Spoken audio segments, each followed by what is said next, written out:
学习。第一组起士左右野马分鬃，白鹤亮翅。请先看一遍完整示范。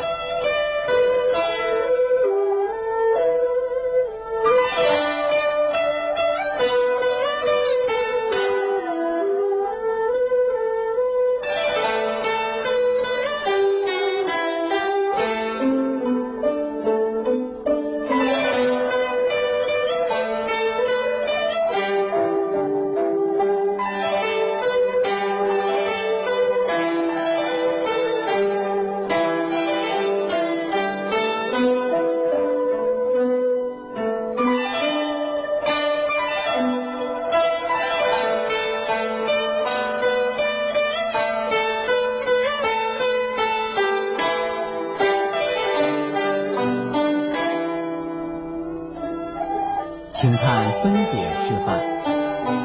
起士，身体自然直立，两脚开立，与肩同宽，两臂自然下垂，两手放在大腿外侧，眼向前平看，两臂慢慢向前平举，两手高于肩平，手心向下，上体保持正直，两腿屈膝下蹲，同时两掌轻轻下按，两肘下垂与两膝相对，眼平看前方。左右野马分鬃，身体微向右转，重心移至右腿上，同时右手收在胸前平屈，手心向下，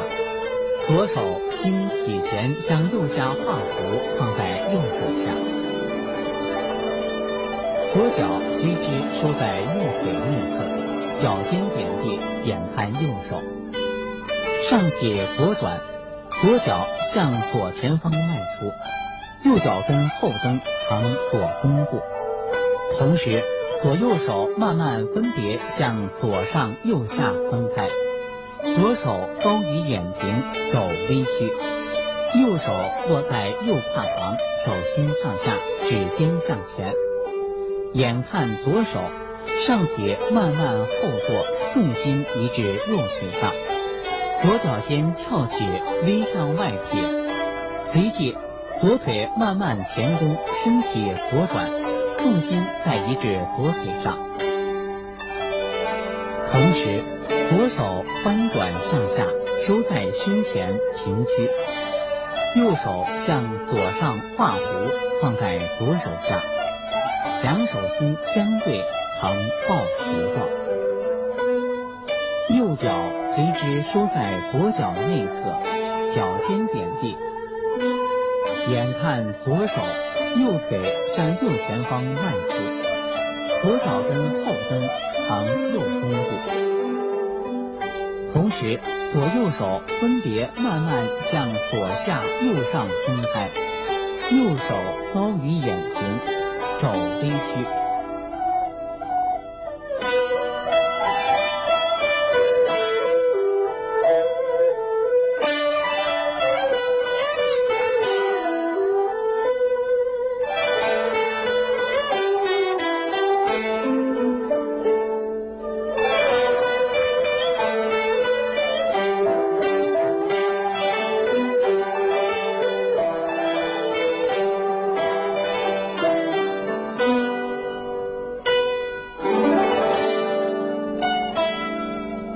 白鹤亮翅，上臂微向左转，左手翻掌向下在胸前，